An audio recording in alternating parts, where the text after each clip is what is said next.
Good morning बच्चों। आज हम पढ़ने जा रहे हैं उपग्रहों की कक्षीय चाल तथा पलायन वेग के बारे में। पहले मैं स्क्रीन पे बड़ा कर लेता हूँ इस टॉपिक को। उपग्रहों की कक्षीय चाल और पलायन वेग। कोई भी उपग्रह हम जानते हैं ग्रह के चारों ओर इस प्रकार वृत्ताकार कक्षा में चक्कर लगाता है। जब कोई उपग्रह पृथ्वी या किसी भी ग्रह की ओर वृत्ताकार कक्षा में चलता है तो उसको वृत्ताकार मार्ग पर घूमने के लिए आवश्यक अपकेंद्र बल की आवश्यकता होती है और ये बल उसे ग्रह और उपग्रह, ये ग्रह है और उपग्रह है, इन दोनों के बीच लगने वाले गुरुत्वाकर्षण बल से ही मिलता है। मान लीजिए एक निश्चित वेग v0 से कोई उपग्रह पृथ्वी के चारों ओर चक्कर लगा रहा है। ये जो v0 है इस उपग्रह का कक्षीय वेग कहा जाएगा या कक्षीय चाल इसको कहेंगे। ध्यान दें ये कक्षीय वेग इस उपग्रह के द्रव्यमान पर निर्भर नहीं करता है बल्कि इसकी कक्षा की त्रिज्या कितनी है इस बात पर निर्भर करता है। ये हम थोड़ी देर में डेरिवेशन निकालेंगे। मान लीजिए पृथ्वी का द्रव्यमान क्या है m है और ये पृथ्वी की त्रिज्या जो है वो क्या है r है। h यहाँ पृथ्वी तल से और इस ग्रह की जो ऊंचाई है ये h है तो इसकी कुल कक्षा की जो त्रिज्या हो जाएगी re प्लस h हो जाएगी, है ना। यदि सार्वत्रिक गुरुत्वाकर्षण नियतांक कैपिटल G हो और इस सैटेलाइट का द्रव्यमान स्मॉल m हो तो इसको घूमने के लिए जो आवश्यक केंद्र बल चाहिए mv स्क्वायर अपॉन r, यहाँ पर mv0 स्क्वायर अपॉन जो त्रिज्या है इसके मार्ग की re प्लस h। ये मिलता कहाँ से है सार्वत्रिक गुरुत्वाकर्षण बल से, जो कि कितना होगा G m1 m2 upon r square होता है। m1 की जगह पृथ्वी का द्रव्यमान me, उपग्रह का द्रव्यमान m2 की जगह m और जो कक्षा की त्रिज्या है total re plus h whole square. Clear. अब इसमें क्या होगा ये m से m कट के इसको सॉल्व करेंगे। re प्लस h ये पूरा ब्रैकेट में डिनोमिनेटर में पट्टे में है, ये डिनोमिनेटर में re प्लस h स्क्वायर है तो re प्लस h एक कट जाएगा, केवल यहाँ re प्लस h बचेगा। Clear. v0 square equal to m cut गया re प्लस h कट गया gme upon re plus h पूरा ब्रैकेट में रखेंगे इसको। इस प्रकार v0 इक्वल टू क्या हो जाएगा दोनों तरफ का वर्गमूल कर ये यहाँ से वर्ग कट जाएगा, यहाँ स्क्वायर रूट का साइन लगा दिया, पूरे का टोटल का होगा वर्गमूल, इसीलिए ब्रैकेट लगाया हूँ G M A upon R A plus H. आप इसको भी एक ब्रैकेट में बंद कर सकते हैं तो यहाँ थोड़ा क्लियर। ये है कक्षीय चाल के लिए बड़े आराम से व्यंजक प्राप्त हो गया। नेक्स्ट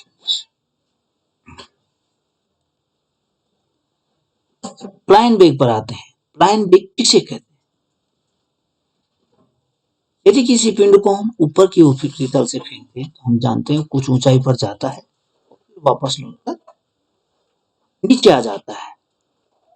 इसी प्रकार अगर हम वेग ज्यादा दें तो वो ज्यादा ऊंचाई तक जाता है और फिर वापस लौटकर पृथ्वी पर आ जाता है। तो इस प्रकार क्या हुआ जो पिंड ऊपर फेंकते हैं उसकी गतिज ऊर्जा लगातार घूमती स्थिर ऊर्जा में बदलती है और जहां जिस ऊंचाई पर जाकर गतिज ऊर्जा पूर्णतः स्थिर ऊर्जा में बदल जाती है उस ऊंचाई से वो पिंड वापस पृथ्वी पर आ जाता है। क्लियर है। तो इस प्रकार अगर हम वेग बढ़ाते जाएंगे तो पिंड अधिकाधिक ऊंचाई प्राप्त करता जाएगा। अगर हम किसी पिंड को इतना वेग दे दें कि वो पृथ्वी के गुरुत्वीय क्षेत्र को छोड़कर अनंत पर पहुंच जाए, यानी कि उसकी गुरुत्वीय स्थिति ऊर्जा क्या है शून्य के बराबर हो जाए। ध्यान रहे पृथ्वी से बंधा हुआ पिंड आकर्षण क्षेत्र में बंधा हुआ पिंड तो है, गुरुत्वीय स्थिति ऊर्जा क्या होती है नेगेटिव में सर्वाधिक पृथ्वी तल पर या उस पिंड के तल पर होती है। ऊपर जाते हैं तो वो धीरे धीरे बढ़ना शुरू करती है माइनस से। तो किसी पिंड को दी गई वह ऊर्जा जो उसे पृथ्वी तल से पलायन करा दे उसकी पलायन ऊर्जा कहलाती है। एक बार जब पिंड पृथ्वी के गुरुत्वाकर्षण क्षेत्र से पलायन कर गया तो वह वापस नहीं आ सकता। इसी प्रकार किसी पिंड को दिया गया वह न्यूनतम वेग जिससे फेंके जाने पर वस्तु पृथ्वी के गुरुत्वाकर्षण क्षेत्र को छोड़कर पलायन कर जाए और लौट कर वापस न आ पाए उसे पलायन वेग कहते हैं। इसे हम जनरली v से प्रदर्शित करते हैं। ध्यान रहे पलायन वेग उपग्रह के द्रव्यमान पर निर्भर ये भी नहीं करता है। क्लियर? ये पृथ्वी के तल पर कोई पिंड है, उसके लिए कोशिश की गई है कि किस प्रकार व्यंजक प्राप्त किया जाए और ये पृथ्वी के चारों ओर एक सैटेलाइट जो अर्थ की कक्षा में घूम रहा है। ध्यान रहे उपग्रह जनरली कृत्रिम होते हैं लेकिन प्राकृतिक भी हो सकते हैं, जिस प्रकार पृथ्वी का उपग्रह क्या है, चंद्रमा। और प्राकृतिक उपग्रह बहुत बड़े होते हैं जिनका अपने आपूर्ति क्षेत्र भी होता है। क्लियर? अब फिर उसी प्रकार के मान लीजिए एमई पृथ्वी का द्रव्यमान है, आरई पृथ्वी की त्रिज्या है, एच उपग्रह से पृथ्वी तल की ऊंचाई है और जी गुरुत्वाकर्षण नियतांक।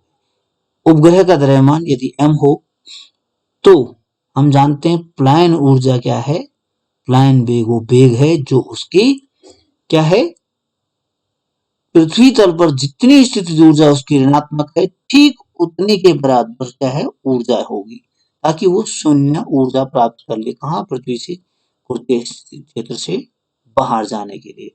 अनंत पर गुरुत्वीय स्थिर ऊर्जा कितनी होती है? शून्य। और पृथ्वी तल पर गुरुत्वीय स्थिर ऊर्जा माइनस g_m_e ये किसी भी पिंड की पृथ्वी तल पर गुरुत्वीय स्थिर ऊर्जा होती है। यदि इसमें h ऊंचाई पर पृथ्वी तल से वो है तो यहाँ पर Re प्लस h आ जाएगा उसकी गुरुत्वीय। क्लियर? जब पृथ्वी तल से कोई पिंड v वेग से फेंका जाए तो उसकी गतिज ऊर्जा 1/2 mv², वो किसके बराबर होनी चाहिए? ठीक इतनी धनात्मक गुरुत्वीय स्थिति यानी g_m_e/Re। क्लियर? पृथ्वी तल पर इसके वेलोसिटी ve है मिनिमम, ठीक है ना? तो ve बराबर क्या हो जाएगा? m से m मैंने तो इधर आ जाएगा और स्क्वायर रूट कर देंगे टोटल का, square root 2g_me/Re।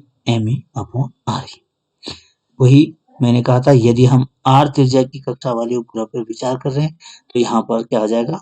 Re plus h आ जाएगा। तो उस सैटेलाइट के लिए इसके वेलोसिटी √2g_me/Re प्लस h होगी। यदि आपको ध्यान हो तो VO बराबर क्या आया था थोड़ी देर पहले? कक्षीय वेग √g_me/Re प्लस h प्राप्त हुआ और पलायन वेग क्या प्राप्त हुआ है? 2g_me/Re प्लस h⁻⁴ यानी इसका पूरा अंडर रूट ये प्राप्त हुआ। अगर यहाँ पर हम v0 की वैल्यू रखते हैं ये अंडर रूट इतना, तो ये हमारा पलायन वेग ve बराबर क्या हो जाएगा? v0 इंटू √2 इसमें है, बाकी ये पूरा जितना रूट है की वैल्यू कितनी है? v0 v equal to v0 या vo इंटू अंडर रूट 2। ये क्या हो गया? कक्षीय वेग और पलायन वेग में संबंध स्थापित कर दिया गया। ध्यान रहे दोनों में अंतर क्या है? कक्षीय वेग पृथ्वी की परिक्रमा करने के लिए उपग्रह के लिए आवश्यक वेग है और पलायन वेग क्या है? पृथ्वी की कक्षा से पलायन करने के लिए आवश्यक वेग है। क्लियर? कक्षीय वेग vo से प्रदर्शित किया जाता है जबकि पलायन वेग ve से। कक्षीय वेग का सूत्र g_me/Re प्लस h⁻⁴ है, जबकि पलायन वेग का क्या है? 2g_me/Re प्लस h⁻⁴ यानी इसका पूरा अंडर रूट। 1/2 पावर का मतलब क्या है? Under root. यदि किसी उपग्रह का कक्षीय वेग x किलोमीटर/आवर है तो उसका पलायन वेग क्या होगा? Under root 2 into x kilometre hour होगा। ठीक है ना? अर्थात हमेशा कक्षीय वेग क्या होगा? पलायन वेग कक्षीय वेग से अधिक होगा। तो आज के लिए इतना ही। बीच में एक शब्द आया था ऋणात्मक स्थितिज ऊर्जा यानी बंधन ऊर्जा, उसके लिए हम नेक्स्ट टॉपिक में चर्चा करेंगे। Thank you.